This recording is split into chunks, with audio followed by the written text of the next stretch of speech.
Hi, Zoomies. Welcome to this So There's No Way podcast, where we explore the lives of inspiring people, understanding how they found their way and turned it into reality so you can do the same. And today we have Hui Jing Lee, the co-founder of Bila-Bila Mart, a revolutionary grocery chain that's reshaping Malaysia's retail landscape in Klang Valley. From motorsports racing to navigating family debt, which she was held hostage, to competing in a 1,000-kilometer motorsport endurance race, to working at McD store.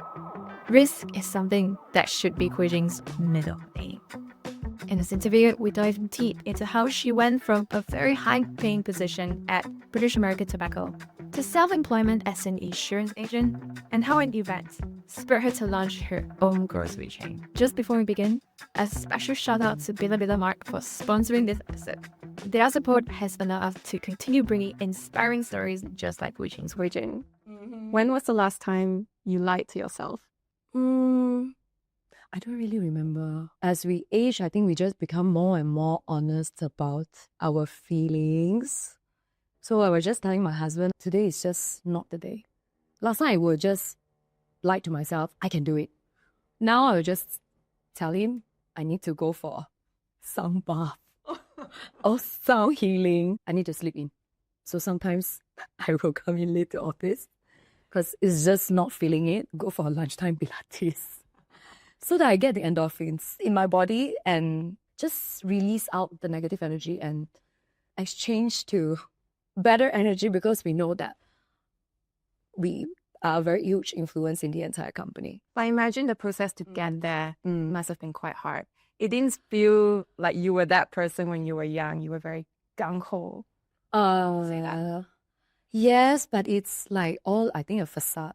I think because I grow up not having, you know what, it's hard growing up. And I go to schools with a lot of rich people, like the good school, the Kuan Ching, the Catholic high school. So like when you're a teenager, you're always trying to fit in, like trying to lie to yourself that I am like this. I just fit into where I am. So growing up, the self-esteem is actually very low.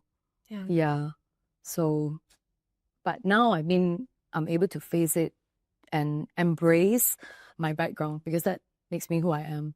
But fitting in must have been hard with all these rich people when your family went into debt. I read that you guys were even held hostage. Yeah. Which sounds like from a TVB drama. Yeah, it is. So, that's why I didn't want to talk about it, because my mother is also a prominent figure in school. So growing up, she would just say that, okay, you make sure that you don't tell your friends about it. It's not something to be proud of. You know how typical Chinese family will say that. So just a lot of suppression. The only person who knows is my brother. So I'm very close with my brother, who is 2 years younger, because we are the one that really went through everything together. We know what's happening. So yeah, it is extremely hard feeling. And I'll tell you this, every time I come back from a friend's birthday party, because you go to the nice house, then I'll go home and resent my mom. Like, why do you marry my father? But until today, I still feel bad about it, that, you know, I felt that because she tried so hard. She really, really tried very hard. Like, we'll question her, like, why didn't you bring me to Kopitiam, right? After church, why didn't you bring me to Kopitiam makan when everybody is there? Now I see it, she's really just trying to save every single penny. And every time after like Teacher's Day or like Children's Day, you have a lot of leftover party food. Then she'll be the one that the embarrassing parent that will tap out everything. Yeah. Say, oh my God, it's so embarrassing. But at home, we enjoy eating. Those are like, you know, Western indulgent, like pizza, pasta, whatsoever. Then looking back, yes, it's really just, if she can save RM1, she will save it. Yeah. I imagine that perspective has changed because you're also a mom as well, right? And yes. That's to appreciate. Correct. So everything is for the children. So you said you were very close to your brother. Your sister wasn't around going through this tough time. Yeah. What do you wish she knew about that time? I actually don't want her to go through what I've been through, because it's very hard, right? I feel like it set you up for your life, though. When I was speaking to Venon of Zeus, one of the qualities he says that allowed him to succeed was hunger. And that hunger came because he didn't come from a well-to-do family. He had to fight to support himself. And that was what allowed him to be where he is today. And then he compares to all his rich friends who just have everything laid out for them. Yeah. Yeah. So I don't think it's so much of like the material, but rather the entire well-being, like the mentality where I cannot tell anybody. I think what I've been through, you can be poor, but if your family is happy, your parents are happily married, it is still fine. But my father not only had bad debts, he also have mistress. So that's like double whammy. That's worse. Yes. So that's also what my mom said. I mean, you can be poor, but don't be poor in dignity. But my dad just lost it also. Can say almost zero respect for him. And so you decided, I need to stand up for myself, make my own way in this world. You did so many things when you were 15 years old, working. I did. Not even the legal working age yet. Yeah. Your first job was 4 ringgit an hour. Yeah. What was it like entering the workforce so young? It was, okay, the first one was just really traumatized. Oh, no. Because nobody wants to hire me. So the one that will hire me will be those employer that goes against the rules. So imagine how she will treat me. They will not be very empathetic. To them, it's like, okay, I want you to work 12 hours, 13 hours means you must work. And 4 ringgit, that's not OT, Yeah, 4 ringgit an hour in Mid Valley, that's quite expensive. But I was desperate because I really walked the entire mall. So even now, if you close my eyes, I can walk the Mid Valley just blindfolded. So you literally knocked on every door and said, I know on every door. But I was not very confident to knock on Starbucks or like the likes of barista. Because again, I think it's a self-esteem issue that I just didn't realize. So I go to brands which are not well known. So that boutique that hire me is also not a well-known brand, but it's still there. After so many years, I started going to Mid Valley at 11 years old. That when the malls just opened, it was, I think, 1999. So that's why I know the mall inside out. Exactly. Nooks and crannies. who is? It's a very good experience, even though it's not a good one, because then the employee is also very stereotypical. Like, okay, everybody will come in, you need to look at how they dressed, and you have to look like a thief, you have to follow them. That's what I've been taught. But of course, I have my own wisdom. I say, why do you do that? You cannot stereotype people, and it's so disrespectful. But now I understand. So whenever someone tell you, means they probably suspect that you will steal something. Not only that, I mean, then I say, okay, so how about my uniform? They say, oh, you just take anything you like, just pick. Then after that, do I need to bring it back and wash it? Oh, no, you just put it back into the plastic bag. That was my first working experience. Taking away the potential candidates right now. Yeah. But that place is still there. And it's still the same supervisor. Oh, wow. I always just avoid every time I pass by. Yeah. Yeah. Were you actively looking for other work as well? Because you did so many things. No, I didn't. Because it was during school holidays. It was quite a tiring 1.5 months working with her. I just dread going to work. And I swear I'm not going to go back. For sure. Not going to go back. So how did all this McDonald's, waiter, motorsports? So, okay. So McDonald's then all became a ritual. So every school holidays, I will work and gain some money. So McDonald's is one of the most fun one. Oh. The culture is great. So I think it's not about how hard the work is, because McDonald's is not easy. Yeah, because it's hot, the work in the kitchen. The worst is really cleaning up dirty tables. Really, that's the worst. Because then you can see different behavior of human beings, right? There are some people who are very nice. They will keep everything and even throw the rubbish for you. But there will be jacoons that would put chili sauce on the tray, put underneath the handle so that whoever that cleans it. Oh, that's horrible. Yeah, that's horrible. So you can see various kind of human behavior. But I actually enjoy McDonald's a lot. The supervisor really treat me like a human. Because I think he also know that people who come and work part-time is not rich. They're not supposed to, but every food that is at the end of the day that is unsold has to be thrown into the rubbish bin. The only person that can take it is the store manager or supervisor. He'll always just pass me a burger. Oh, that's nice. Yeah, it's very, very nice. And then when the Cars series for the Happy Meal came out, he gave me like a full set when everywhere has sold out. I really appreciate that. So that was a very Malay-centric culture, which I really enjoyed. Then after that, I went to Body Shop. Body Shop itself was also cutthroat because every single salesperson had individual commission. and I'm very good at customer service. So I didn't notice that, my sale, why are the seniors fighting? Oh, Jing sales is mine. Duh. Oh, then I realized, because you have a commission. And so then I will use that and I will just pass a commission to the manager that treats me well, or the salesperson that treats me well. So you don't get any commission? I don't, because I was part-timer. But pay was very good. It was 10 ringgit an hour. And during Christmas and New Year's Eve, it is triple. So imagine, that's very good. $30 for, I think, year 2001. That is a lot. So how were you picking all these different roles? Was it just for money? Whatever Yeah, say yes. it was for money. It was really for money. I think McDonald's was just by chance. Hey, it looks fun. Okay, let's go to F&B. Okay, I tried boutique. Don't want to go back to boutique.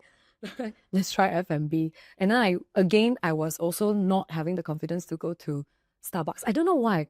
I just didn't step foot into Starbucks. I just didn't ask. It's a self-esteem issue. Yeah, because you had Body Shop. All right, it's a self-esteem issue. Then Body Shop pay $10.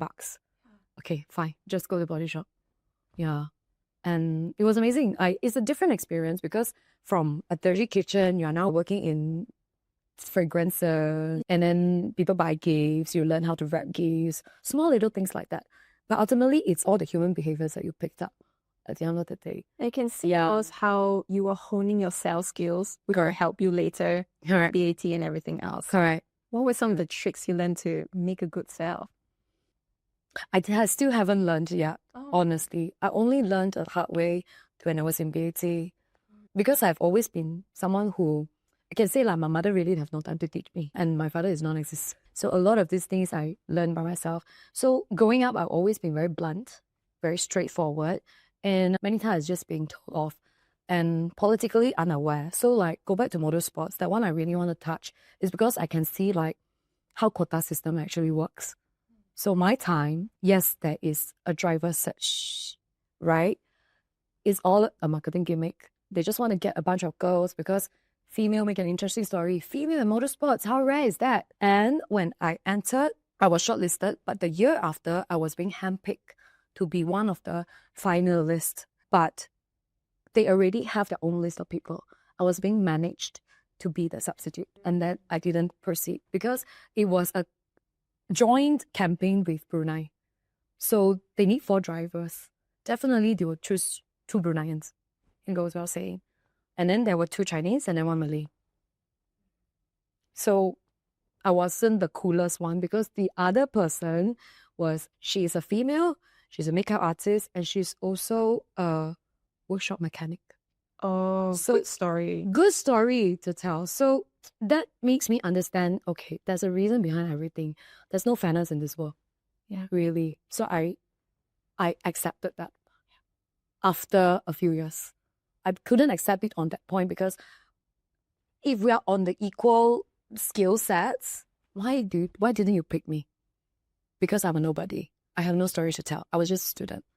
Yeah. Did you feel that So- because I'm a nobody, I need to make myself a somebody? Did you feel that? I've always thought of it like that. So that's why always very kiasu, very, very competitive since young. Did you have an idea what that somebody would look like? What role? No, I just need to have power. Just need to be a leader, someone to call the shots.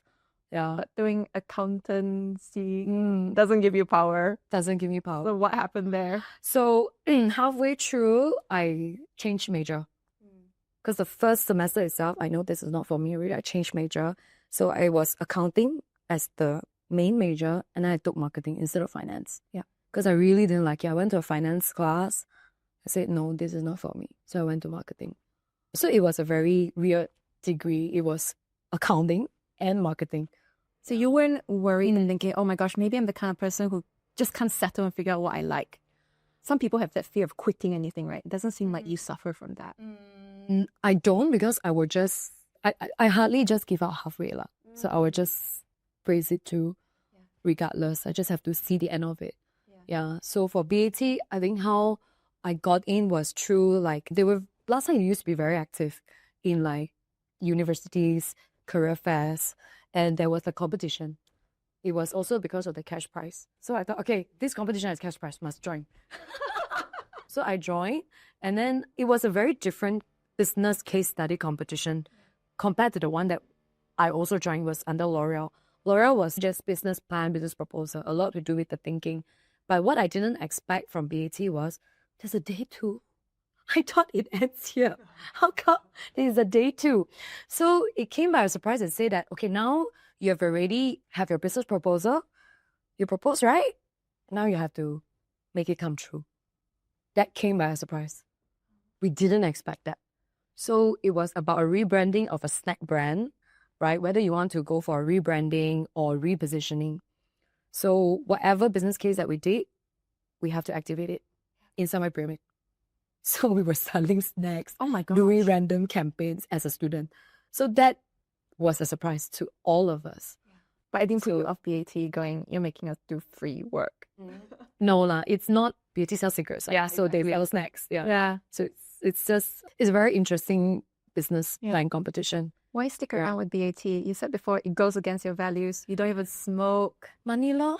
Yeah. Yeah. Fair enough. I think again, it all comes back to money. We were all looking at what are the management trainees program that pays the best. Maybe bank. Okay, no, banking. So it was down to FMCG. I know that I want to do FMCG, just which one, right? Then L'Oreal, then of course you heard that, okay, it can be a bit political. BAT, I'm not sure, but they were one of the highest paying for management trainee. So, and then because through the competition, I actually got a fast pass, which means I don't have to go through all the interviews. I just need to see the directors. Yeah, whether I get hired or not is then up to the director. Yeah, so in the end, of course, then thank God I got hired. So I job Googled. was management trainee. Yeah, I Googled. I think pay was 5.5 for management trainee. Oh, now Now. I think my time it was 3.5 as a start, first year, 2 years program. Second year is a 1,000 ringgit increment. Okay, pretty good. Depending on your performance. So they are like, if you overperform, you actually get even more. Yeah. And there was a lot of politics after all in BAT. Yes, but the culture was still very good. And BAT gave me a base to build the culture that I have today. Also, Like, there are a few values that are always spring with me, like embrace diversity, whether diversity to race, diversity to gender. I really see them not just talking about it, they also practice it. Because it's such a male-dominated industry. I've never felt that I get discriminated. One of my roles that I have was an area manager. So I'm supposed to be in sales, right? And I'm handling distributors, salesmen, about almost hundreds of them, Malay men, right? And then I have also my executive, which are mixture of races, mainly men, only me and another exec, which are female. You don't count my PA.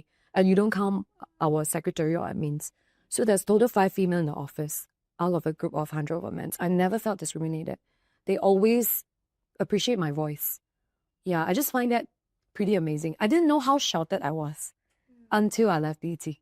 Then I realized, oh my, this company really value and they just don't talk. Like they really practice it.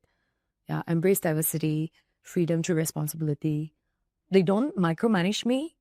So what I learned is from one of the manager that I worked with, she always asks, everything that you do, you need to understand what's the objective. As long as you understand the reason why you're doing it, you'll be able to excel. So she gave us a lot of trust, like a lot of wisdom.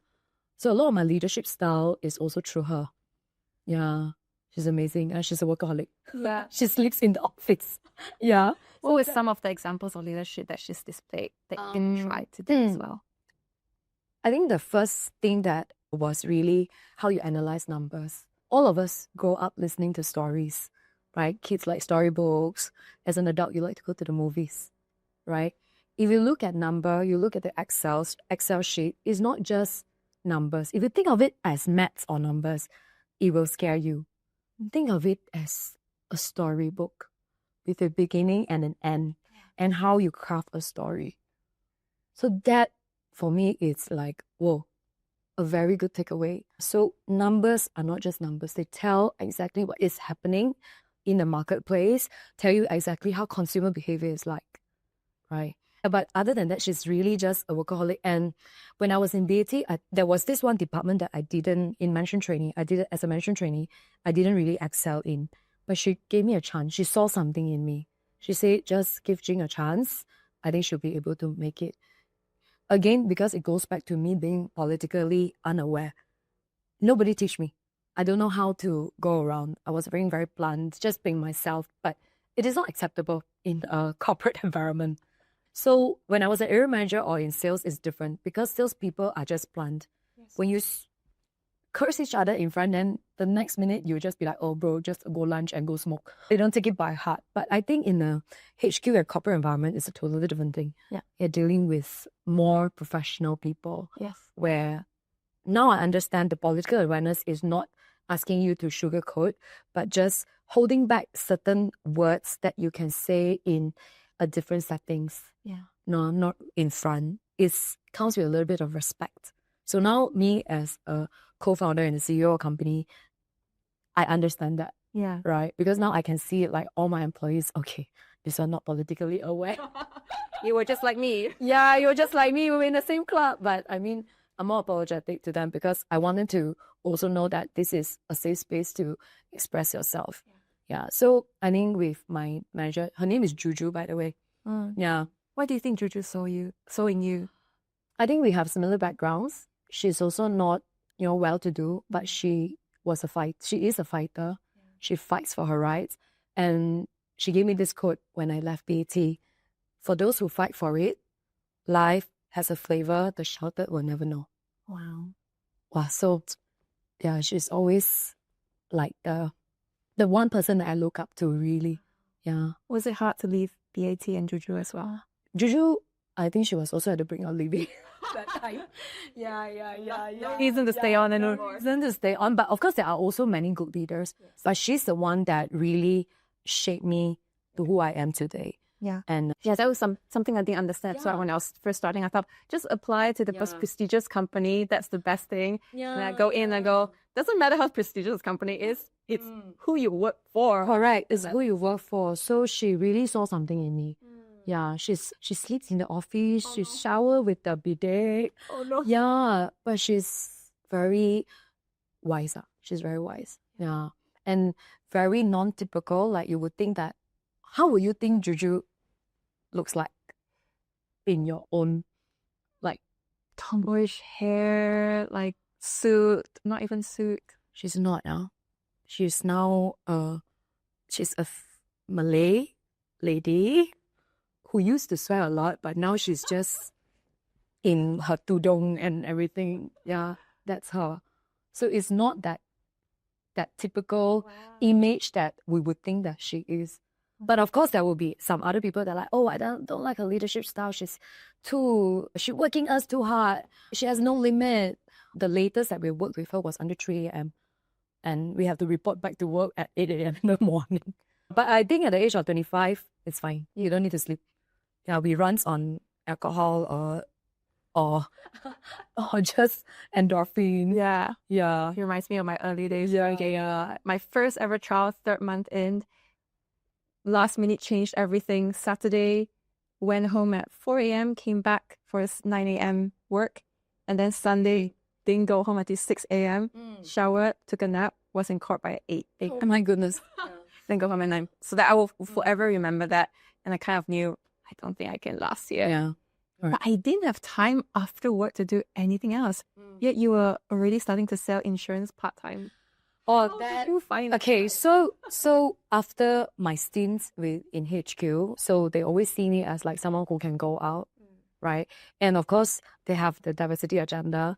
So they wanted a female in sales, which is what we call field or operations. I know it's always me. So I know that even if I stay on, what's my next career steps, right? So was that good or bad? It is good. Yeah. It is the comfort that I wanted. But then I realized, hey, there's no more story to tell anymore. Then my story just ends here. So then I will ask myself, okay, so if I grow old, right, if I want to write a book about my biography, how do I want my book to be? So that's why I quit BAT and joined insurance. Wow. Yeah, but of course, before that, I was doing insurance for 1.5 years. And why I did that was because I met a very bad boss. Yeah, so this guy was the opposite of everything of my belief. Was just not with it.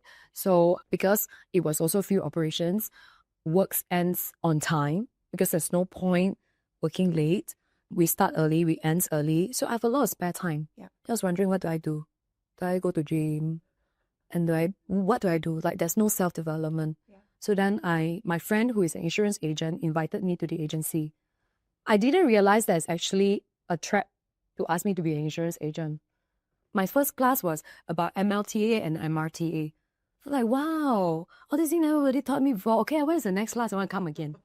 I didn't know that this is a trap to lure me into signing up to be an examiner and to be an agent. For like a good few months, I didn't know, no one mentioned about, I'm actually recruiting you to be my agent. None. And I would get a cut. Yeah, none. So then they're like, oh, if you buy insurance, you can sell to yourself. Oh, yes, okay, can I got time? Right, then you go for exam lah. Oh, all right.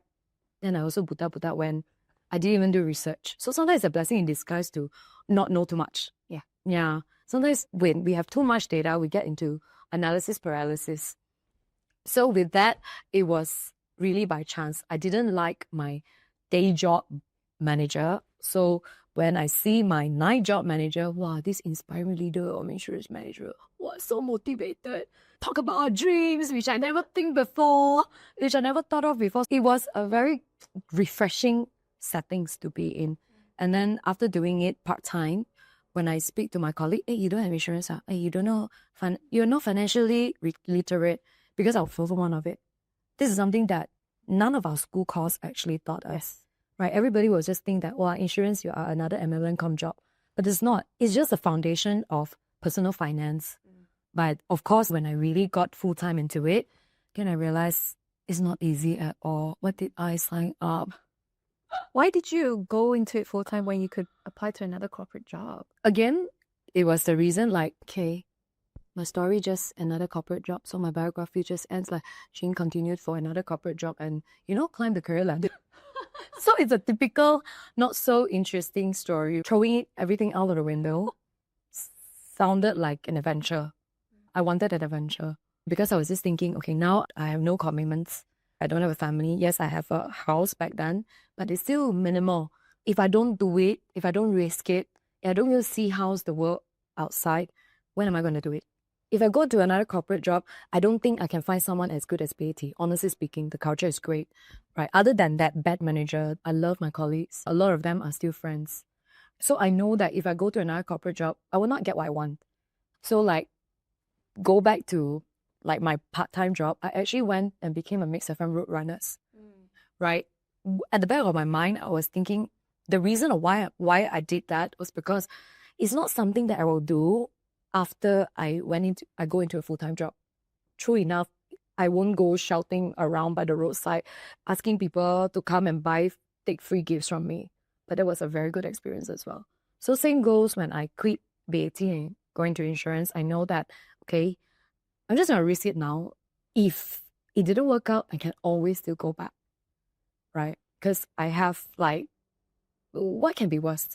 Nothing can be worse than what we've been through when we were in a rut in my childhood. So I have nothing to lose.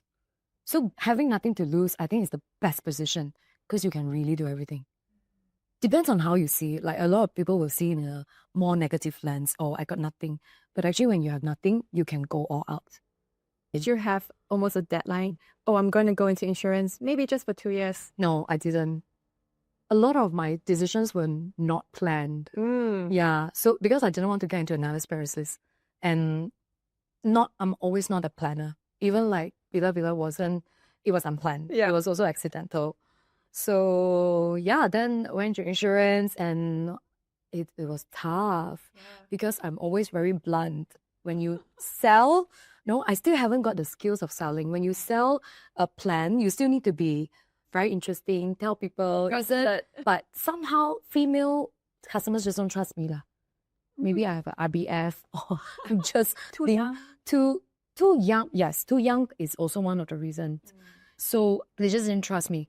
But a lot of my ex-colleagues, they trust me because we are from the same line of work. They know how I worked. And I'm just very theoretical when I ask them to sign up something. unlike a whole bunch of insurance agents in the same industry, yeah, that's something that I really didn't like. How there are certain elements of misleading, right? Elements of not disclosing everything. I really didn't like the environment. And that is what sort of made me think, okay, what else can I do? I'm already out here. Do I want to go back into corporate? Maybe not, because I enjoy the freedom. Yeah. Did it ever So- cross your mind, I regret choosing insurance? There were months, right, where you didn't make any sales. No, I never regret it. Yeah. For me, there's always a reason, something, why that events or that incident happened. I never regret it because it also is a very good experience that builds me to who I am today. Yeah. And how do you move from insurance to the next thing? Okay, so it was also very funny. I have a friend who is also working odd jobs. So he just sold away his company, sold away his business, and he was driving Grab. It's like, hey Jing, I saw this place. What can I open? I said, open convenience store lah. Quite easy. Still need that advice. Yeah, I advise. So this is another company. It's called E. The company starts with an E. So I help him to sort of advise him, or was that advisor for him to start his convenience store. Because through my experience in BAT, right, there's this customer who has 30 convenience chain and nobody know of it. And it's all below a condo. So when my friend saw this location below the condo, that was the first thing I told him, go and open a convenience store. And low barriers of entry. It's just a trading business, low capex. You don't actually need to furnish it very nicely. Don't imagine yourself to be like 7-Eleven. Just sell what you need because people will come. And his business actually succeeded. Yeah. And then I told him, hey, for every single shop you open, you sign up a policy with me. That was our deal. Then after that, I thought, hey, why not I do it myself? After I met my husband. Because my husband is good with property landlords. So then I said, okay lah, we just you just start our own. Did you feel like there would be tension because you're starting a competitor?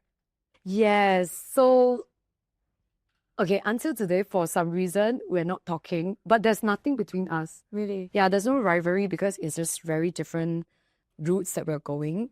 But he always thought that I had something against him. But no, to me, I think he's still a friend that gave me a reason to start this. So then we started the company that started with an O. Yeah. With a different partners. But I still, at this point in life, I still have self-esteem issue. Really? Really. I still have self-esteem issue. Because when I look at insurance, I know I'm good. I have the knowledge.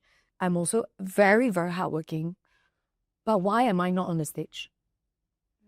Then I look at my network of people. I simply just do not have the network. Whereas some people, some of my friends, they come with network. Maybe it's an introduction from the parents or whatsoever.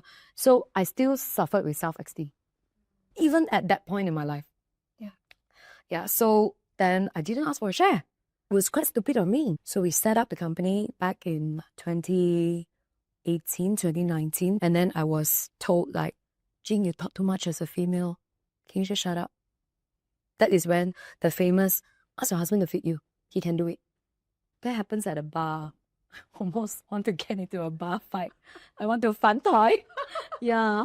I want to flip the table. I see, I've never, even in BAT, such a huge environment full of men, I've never gotten anybody who said that to me before. These two fella are the first. Yeah. I was really taken aback. I say, at this day and age, really? Did I hear wrongly?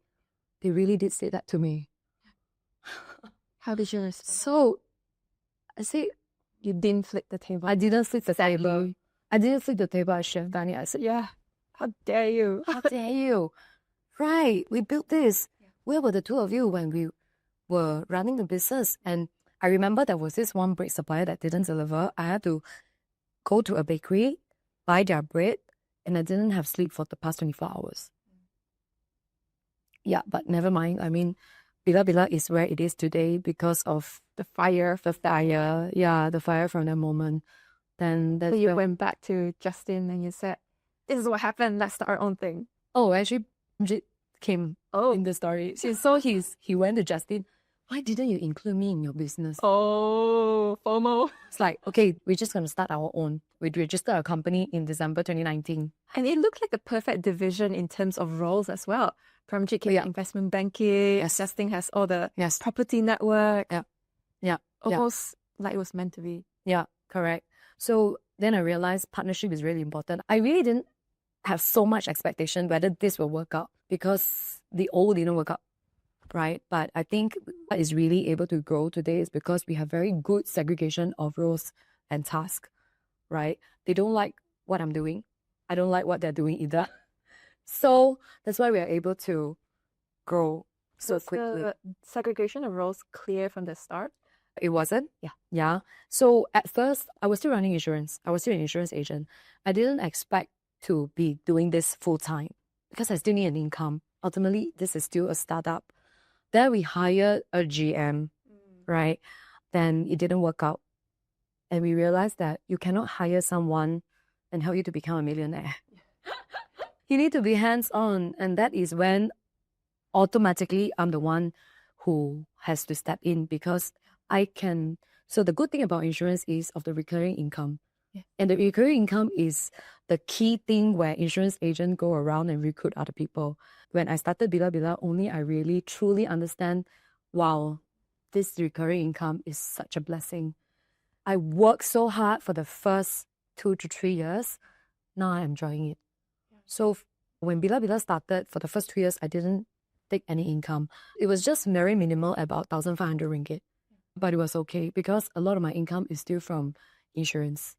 So then when I am in Bila-Bila, only I understand that, now I understand why the insurance agent or my manager treat this career like it's a cult.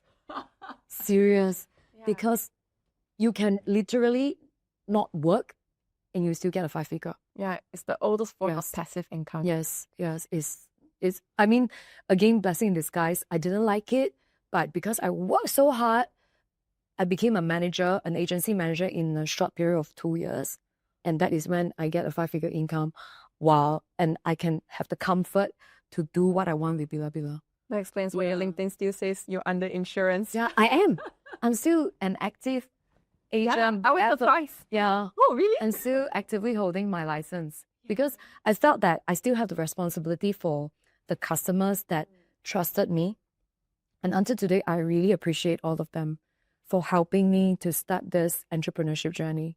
I felt that there's still a responsibility for me to answer back to them if they have certain claims needs. Of course, now I will pass on the work to my admin, right, in insurance. So, yeah.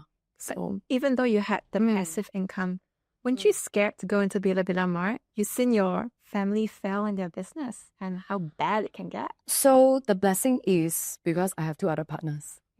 And they managed to get Exim in to become our shareholders. That was the plan from the start. Yes. Can That you- was, no, actually it was by chance. Mm. Exim is a property developer for a lot of condos. Yeah. So the strategy since the beginning was to be in condominium, right? To open convenience store in condominium. My husband went to Exim and said that we want your locations. Yeah. And then our investor, Mr. Lim, was just say that maybe I just invest in you. Why is that everybody wants my location? Why is that so? So then they finally gotten the justification is because our neighborhood, traditional neighborhood used to be horizontally scattered. And you always have like 1, 2, 3 kedai renshits even. So now the neighborhood are all vertically grown. You can have one convenience store. It's justified. Yeah. So that makes sense. Hence our strategy. That's how I found out about Bila-Bila Mart. Yeah. I came down, I always think at groceries and I go, what is this other mart that popped out of nowhere that I've never heard of with this greenish blue color? Yeah. And I go between both because there's also 7-Eleven beside it and I go, almost same products, not the same, but wait, you're cheaper. Okay, I'll go to you. But coming in, bringing in a partner, 35%, that's a big risk. Was it scary? If the relationship was bad, it would be bad. So again, a lot of our decisions or a lot of steps that we take, we really didn't really think too much about it. Like okay, gut feel. Wow. This sounds like it can work. Okay, let's just go off. But unfortunately, our first ever location was open 2 days before MCO.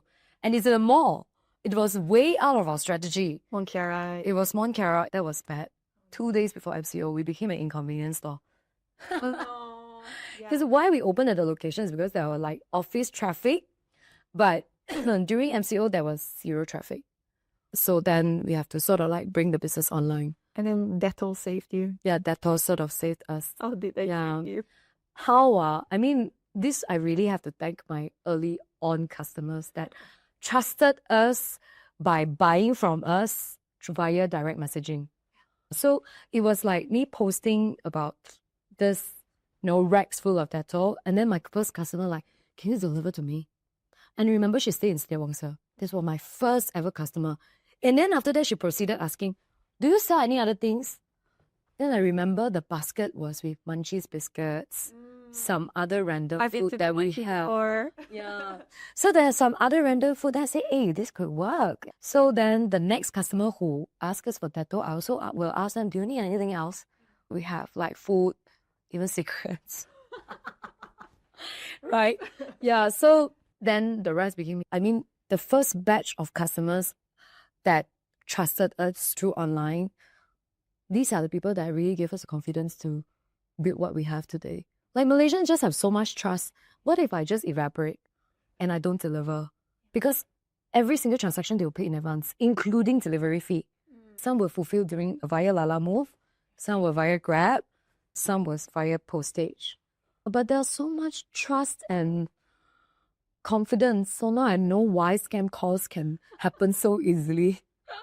what would you say is the first big breakthrough for you guys?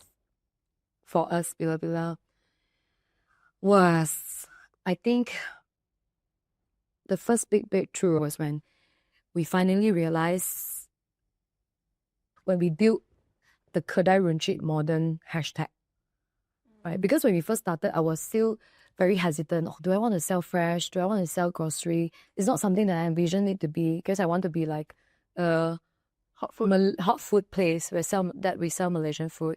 I didn't want to do all the groceries. So I think the breakthrough was when we decided that that should be the direction. And then the rest became history. That's when we gotten a lot of like local produced, local brands to be with us. And then we grew together. Yeah, that was the first breakthrough, I would say. Because it helps us to have so much clarity in what we're going to build next. Unless you're in retail, you don't know the realities of going to a grocery and seeing that product on the shelf. I didn't know until I started working with some people who started their own artisanal brands. We have to pay huge listing fees just to have a spot, but even then it wouldn't be at the top shelf, it'd be at the bottom shelf.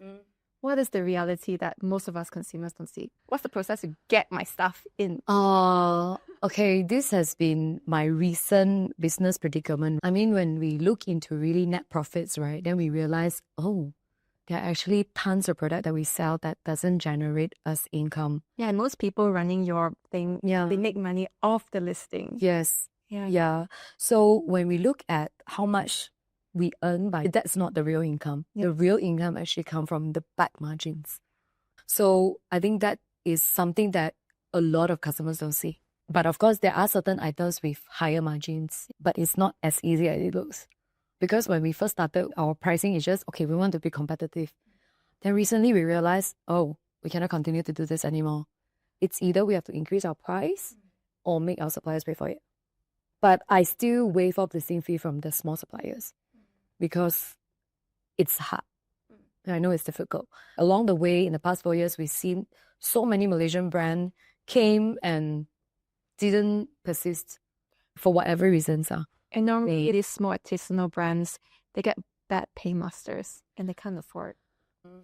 Yeah, I mean, for I think it really depends on the accounts, but we will try to avoid that. But I'm not sure, I can't say for the others. Why is it like such a bad paymaster? My finance team will just tell me that, hey, boss, this one's few thousand ringgit only. It's fine lah, we pay later. We pay the bigger supplier. I say, wait, this few thousand ringgit could be a huge amount. It's a huge amount for small enterprise. But your 100,000, 200,000 is actually just a small amount for the bigger suppliers. you need to pay the small one first. It's probably just that few hundred ringgit or the few thousand ringgit that needs to keep the lights on for them. Yeah, then the mindset actually shifts. But how do you continue to protect the smaller brands while making sure you're still profitable and can grow? It's a lot of collaboration. I think recently we have a smaller brand coming. The team is very inexperienced. Yes, I am very frustrated with how they are like, but then one of my teammates will just say that, do you see potential in them? One of my staff, boss, if you see potential in them, you can grow with them. You teach them because the margin makes sense and they're willing to learn. Why not you just teach them to grow? So that is some of the effort, the extra effort that we need to put in for the smaller guys. We will give them some leeways in terms of like sometimes late deliveries or like certain packaging quality. We just have to close one eyes to help them out. I know some people who do have their products stored on your shelves as well. They were like, we get a PO a week ago, give me 300 jars next week, and then we have to frantically prepare it for them. I wonder... Oh, okay, I think so. Oh, so, was it too clear? Yeah. What's the reality if I want to start my own small thing, get into Bila-Bila Mart? What does that look like? Because it's a big thing right now among Malaysians, right? I have this little passion, let me start it, let me try and grow it, sell it. Okay, I mean, we can help you from the front, but ultimately, whether your product sells depends on whether consumer are interested. So you need to have a very competitive, very nice, or very attractive packaging with information that is sufficient to convince customers to pay the price for it. That the exterior, the aesthetic is the most important. And then the effort of getting people to try it. I think trying is something that is not so difficult, but rather the repeat purchase. So it needs to taste good. Yeah. So all of our staff, mostly all of our staff, whenever I have a new brand, I will ask all of them to try it first. If it didn't pass, if any of you say it's not nice, we will not list in. Even though that it's a small brand that I really wish to support. Because ultimately, at the end of the day, I can only help you until this journey of listing. Whether your product sells or not, you have to convince the customers. You need to do your part. I can't spoon feed you all the way. Have you noticed what are the things that allow a brand to be successful?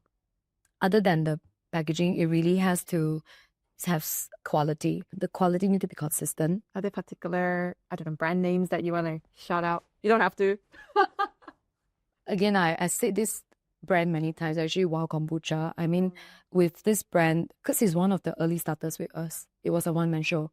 And why I was exposed to the brand was because my husband was sick, actually. Then I read somewhere, kombucha, a probiotic that can help you recover in your sickness whatsoever. I found it in a vegetarian shop. And I cannot find it anywhere else. Other than the vegetarian shop, the other channel is there online. But I have an MOQ of 6 bottles. But what if I just want one? So that is why he was one of the first brands that I got. And then today, I think you can see Wow Kombucha collaborating with so many different international brands like Fresh, Laneige. They were also in other bigger retail chains. So he is one of like the brands that has been starting with us, and his quality has been consistent ever since. Whether this is a bottling, his marketing effort, it has been very consistent. Whereas we see some brands, hanga tai ayam la, like they started off, whoa, rah, rah, rah, rah, then after that, there's no news anymore. There's no consistency in terms of marketing. Nothing much has been done for the brand. No new products. So I think with Wow, they themselves also know very clear where the directions need to be. Yeah, so they continue to grow, continue to collab. So that is one of like the good brands that I've seen grown over the years. And I'm very proud of it. Doing my research, I went on LinkedIn and I found this LinkedIn post by Brian Tay, assistant operations manager. And he mentioned you and how he really enjoyed his time, the family and culture you have instilled at Bila-Bila Mart. And the moment I saw the word family, it made me think of a question I asked pretty much everyone, including Venon just now. It started first with Mr. Money, Peter Young. Because the first thing he told me when I first met him, he was like, I tell all my staff, I'm not your father. From things, right? And then when I interviewed Ping Yang of Good Fruity, he basically, I told him this, and I said, the way you speak doesn't sound like you agree with Peter. And he went, yeah, I'm their father. How do you see that? Okay, when I first started, I was very, very personal, over personal with my staff. Good and bad. The good one I appreciate, but there are some that will take advantage. Yes. They take advantage of your kindness, your empathy. They show how I work. Just betray your trust. This is also the hard way of learning. Then we realize, okay, yes, as much as I want this to be family-like, the line need to be clear. I will empathize with you on why you didn't come to work today, but work is still work. I still need to be very fair with my other team members. So when it first started, I was a lot more, if I want to go into Myers-Briggs, I was very F. Yeah. I was always the far F. Oh, that's tough as a boss. Yes. Then recently, I went to redo the test again. I'm already a T. I can truly understand that because, like what I told you just now, I mean, now I would just have to say that, like, okay, today I'm just not feeling it. I need to prioritize my work today. So there's a lot more courage to deal with my feelings currently, and I know that I cannot let the feelings overtake how I run the business. So now I think I can cut the line. There's a clear line. I know how to not care about certain things. Yes, I empathize with you, but I cannot let it affect me. So it has... Going to draw again from Venom because his interview is still fresh about team culture. And I was telling him, I came across this interview where you said, I used to think team culture is bullshit. And then he changed his mind. How do you think about team culture? It's the most important, right? Because of where I come from. Again, goes back to BAT. I mean, that is the first workplace that really I appreciate. I'm not so sure about now, but when I was there, really it was one of the best. Yeah, our colleagues become friends, and why we are able to grow, it was one of the most prestigious tobacco company to be, is because of how synergistic the team is. Team culture to me has always been the key. As an area manager last time, my team, right, can work with me without OT until 1 to 2 a.m. because we just enjoy working together. And I know, even though it's very hard, but they will just find ways or conviction to be the part of the activity that we're going. And it's work, yeah. We go talk to consumers, why you need to try this new cigarettes. It's a gray area. Yeah, we're not supposed to do this. But we're not being paid OT because there's a competition. And everybody went all out to win the competition. And in my year, we won so many competitions, like consumer conversions competitions, and so many others that I don't remember. But I was area manager back then. So it's something that I really take a lot of pride on. Because I was like, oh my God, how did I do this until like this bunch of older men are convinced to work with me? Yeah, I think probably a lot of other leaders, they were just like, okay, you go and do this. They will just instruct. But for me, my way of leadership has always been, I will do it. Then it's up to you whether you want to follow. I'll show you how to do it. So if cleaning shelves, I'll be the one who clean the shelves. Driving the van out to replenish stocks, I'll be the one who do it. So probably that is why the team is convinced, because they know that I don't just instruct them to do, but I'm also in it with them. But surely at some point you must have realized there are only so many hours in a day. I can't be driving the van. Yeah, correct. So how does the role evolves over time? In Bila-Bila, right, definitely with more and more people, I have to hire someone to do that. But I still enjoy doing it, right? If you are to ask me to go and drive the van and deliver stocks today, I will still do it. Because it's a different lens that I see. Yeah. What is actually happening. Yes. But I really truly understand your business is to get hands-on. Yeah. Some CEOs do that, right? Like every now and then they take one day out. Even Anthony Tan, he will go around and just deliver goods in different countries, see what it's like. Yeah. So I still enjoy doing it, like whether it's merchandising or being a cashier. Yeah.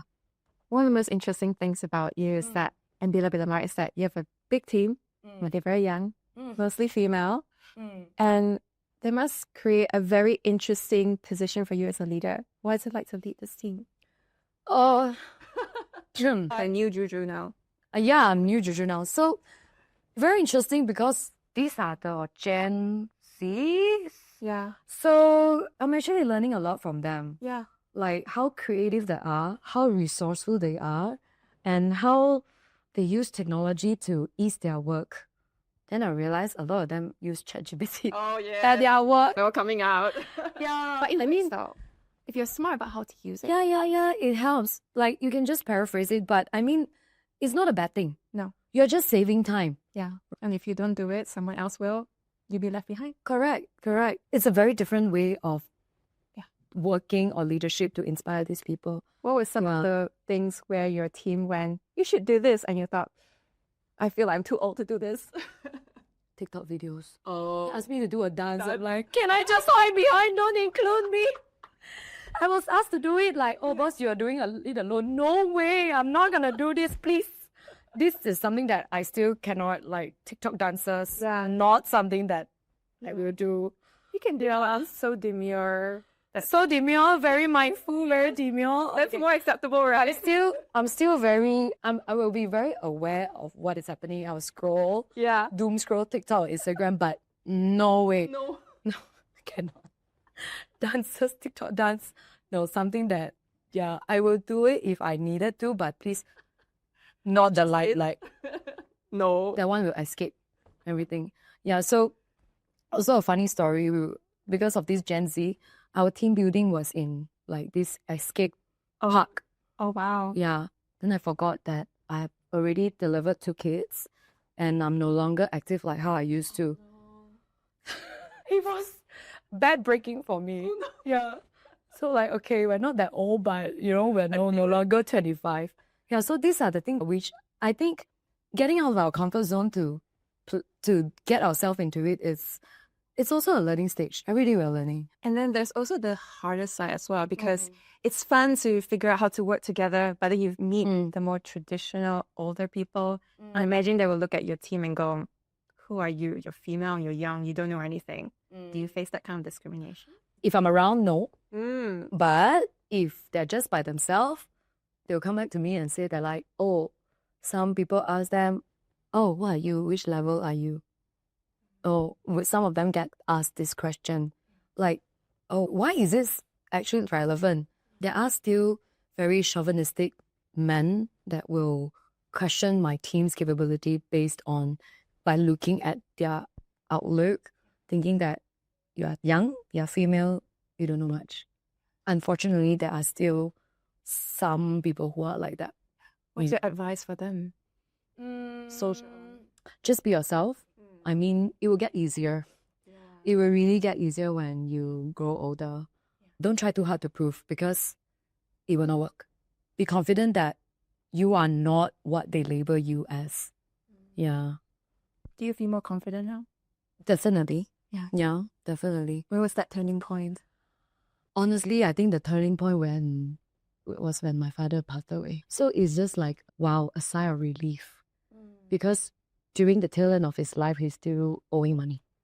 So that really didn't give me a peace of mind. Like, okay, if I am to get up to a certain career or like a certain status, if he is to come and jeopardize, then what happened? So I went all out and I'm able to go all out mentally and also physically was when he's gone. Because it's like a time bomb. My mom always called him a time bomb. Yeah. Your mother must be proud of you. Or questioning what you're doing. My mom, she has never questioned me. She's always been the parent, although she's a teacher. But I was just telling my team, I don't know how, as a mother, because I'm a mother now, she can let me party at Zouk until 5 a.m. on Friday and Saturday and sleeping very soundly. Oh, wow. Yeah. And this is not Singapore. This is not Singapore. Back then, we don't even have Grab. It was taxi. But most of the time, I was driving. Yeah. I don't know how she has that trust in me. I mean, because of that freedom that she has given me, also because she doesn't really have the time, it builds me to who I am. So I think she has always been able to trust me now. It's a blessing in disguise. Speaking of mothers, you have kids as well. When we were setting this up, you would text me at 3 a.m. and tell me this is normal for you. How do you find that balance? So why I texted you at 3 a.m. because I put them to sleep at about 10:30, and most of the time I will fall asleep. I wake up at 2. Oh no. And I'll be like, no, where's my personal time? So I tapuas, I will get up, whether I will doom scroll on Netflix or whatsoever. I just want to have my own time. Or clearing out all my WhatsApp messages that I couldn't in the morning, or some of my emails. So then I will do that until 5 a.m. and go back to sleep again. But how do you figure out, because both roles are so time consuming. In fact, as a mother, that's even more time consuming. You're responsible for an entire human being. Yeah. I wouldn't say that I'm a role model mother. With my first son, I was a little bit more stringent. Like, okay, I needed him to eat a certain diet, no screen time. But after a while, you just have to let it go for your own sanity. And don't care about other people's judgment lah. Last time I used to judge, you are letting your kids watch the screen. But I realized I just want to have a peaceful meal. Screen or no screen, there needs to be a certain regulations in moderation, but don't make it too hard for yourself. Society can be judgmental, that's the issue, but always prioritize yourself first. So how I juggle, I send him to daycare. My second child, I sent him when he was 3 months old. Then, of course, there will be a lot of like parents or family who will share their opinions like, oh, you can send your kids to school so early. You should leave them at home. Why don't you take care of them yourself? You have all the freedom. I mean, what makes you think that your kids doesn't want to have space from you? They also want to have their own time. And I look at my 2 kids today, they are just 1.5 and 2.5. They are very good at social skills. They see everybody outside. They will say hi. I'm not sure if that's a good thing because they will say hi to strangers as well. But I mean, Because they don't follow them back home. but I mean, the social skills itself for me is very important. If you're at home, then I'm not sure how they will be like.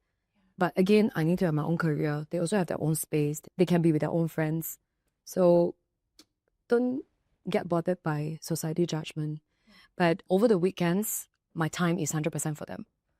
So when I'm with them, every time after school pickup from 7 to 10, it is 100%. Even I will be away from my phone. So I'm 100% in everything that I do. Whether it's work, I will be 100%. At home, I will be 100%. So that is how I compensate myself for the mom guilt for sending them to school, or like the loss of time for seeing them grow at home. Yeah. So I really salute the stay-at-home moms for sacrificing it all for their kids. What do you see in the future that's coming for you and Bila-Bila Mart? Honestly, for now, we look at growing the outlet up to 100 first. Because now at 10 outlets is a different hurdle. Yes. At 20 is a different one. And now at 50, it is also a different one. So I can't imagine what will be my next obstacles or my next challenges when it's coming to 100. So for now, we'll focus on that and going to IPO. So whatever that we're doing now is in compliance to what IPO should have. Why IPO? That's a whole level of stakeholder management involved. For me personally, it's for legacy planning. Easier personally. But of course, my stakeholders have some. Of course, their financial reasons will be fundraising and whatsoever, instead of like taking loans or other ways. So that is, of course, the business. But for me, I mean, it's easier to plan out legacies. For listeners, what can they do to help you? Visit my store, right? Over everyone Let else. me know. Really, we really appreciate honest feedbacks. You know, how's my staff customer service, the cleanliness of my outlet, how's my assortment, the pricing. Because the last thing that we want to be is to be complacent. And being complacent is the danger. So I'm very uncomfortable being complacent. That is also why I am who I am, why I stepped out of BAT, I did insurance, why I stepped out of insurance and did something else. Because I'm so afraid of complacency. There must always be like a self-development. Like you must always be constantly learning new stuff. So same goes for Bila-Bila as well. Yes, we are being recognized as the mart in the condo, but what else can we do to be better? to be like the top 5 convenience chain in Malaysia. I think that's the thing I love most about your story. And I notice it's very similar to so many successful people, which is you don't have a victim mentality of, oh, poor me, I didn't have this. It's very much just, I want this, I'm just going to go for it. I think there's one person who said that what they learned from you is just that you have a just do it spirit. And you've done so many things as well. If someone new were to come in and say, who are you, Jing? How would you answer? I would say that I'm an explorer. I like adventures. I'm a risk taker. So I like to be a good storyteller. Yes. I want my story to inspire my team, right? My family, and also the female that is out there. I mean, my story has been with me for many, many years, and I didn't have the courage to share it. When I started to share, then I realized, oh, there are a lot of people who are also in the same kind of situation, but get yourself out of the situation instead of, like you said, having the victim mindset, complaining that, oh, why this happened to me? Let fate take over. You are the decision maker of your fate. I like that you mentioned that because I did notice you say before when you first started Bila-Bila Mart, do you want to put your story out there? Yeah, I didn't. I did it. You're everywhere. Yeah, I really didn't want to because I didn't want. I actually don't like to be in the limelight because I thought, okay, I still want to have my personal time. But then I realized that, hey, it's a very TVB drama story, childhood that I think it's worth sharing. Yeah. Because when it all goes back to why you started this business, why I do what I do, why am I who I am, it really goes back to the childhood that I had. I never blame my father. Now that I look back, and because of that, I have my resilience. I'm determined. I used to, yes, resent him and my mother a lot. Like, why am I like that? Teenager, right? Of course. A lot of hormones that are unsettled. But now that I'm more experienced in life, then I realize actually there's a reason why all this happened. Is there one thing you wish people would know about what your staff is doing? What my staff is doing? I think everybody is trying very, very hard. Everybody who stays on and who are still in the company today trusted that the business can go far. That's why everybody's working very hard. We are not happy with certain things that we do. Just know that we really care. Let us know. Not trying to ask you to be more forgiving, but just let us know how we can improve. And as we close, what kind of legacy do you want to leave behind? I always have this passion in building the next generation, whether it's like the next leaders. So I wish that my story will be able to inspire those who are in hardship, right? That don't give up. Whatever that you are seeing, whatever the situation that you're in today happens for a reason. It's just a pivoting point for you to go to the next level, right? Every single valley there's an uphill right in front of you. Yeah. So that's, I would say, the legacy that I want to leave to the next generation. Do you think you're successful? How would you define that? No, not yet. Can be better. This is just like maybe the first 100 meters of a 42-kilometer race. It's still a long journey to go. How would you define success? When I'm able to replicate another person like myself to take over this business. Yeah. Make yourself obsolete. Yeah, make myself obsolete.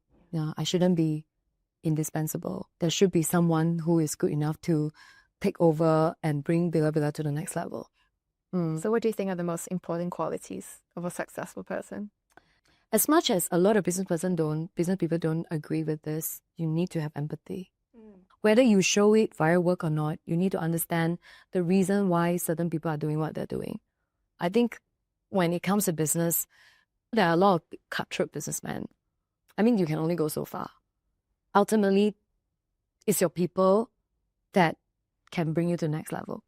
So have empathy, be resilient. I think that's the thing that I would say make me who I am today. And where can people find out what you are doing, what Bila-Bila Mart is doing? You're kindly sponsoring this. Okay, I'm still pretty much a very private person, so my IG and Facebook is still very private. Find it. But if you want to know more about me and my team, definitely the Bila-Bila Instagram, Facebook, and TikTok. But you won't be dancing there. I won't be dancing. No, you will see one video if you scroll back enough. They will see one video with me like hiding at the back. Yeah, The but only it's, one. yeah, it's the only one. It's okay. I mean, we've seen like Duolingo, right? You just need a green bird, so maybe you just need someone in a costume. Yeah. So Anything else before we close? I really want to thank my team for sticking it through with me. We are actually still a small brand. We're still an SME. I appreciate the talents that come through our doors and is willing to put in their time, most of their time, in building this business to see the vision that we see. So I really want to thank my team for that, and also my customers. The first batch of customers that actually bought things from us online. Like that though. Yeah, like that though. We're not a nobody. We were a nobody, but they trusted us. Yeah, and some of them are still our Instagram followers. So, so I really want to thank all my customers. Yeah, because of them, really, we are who we are today. Thank you, Bila-Bila Mart, for sponsoring this episode. If you'd like to partner with Steamy to bring more inspiring stories to the world, just drop me an email at solismaway@gmail.com. We're always open to potential collaboration. If you're listening to this on any podcast platform, Spotify or Apple Podcasts, feel free to leave us a review. Look for Solis Maway, scroll to the very bottom on Apple Podcasts and click write a review. You're watching this in glorious 4K video version on YouTube. It'd be great if you also left a comment sharing your thoughts and feelings after watching this episode. It really helps me to understand how this episode is impacting you, and also what other stories that you want to see in the future.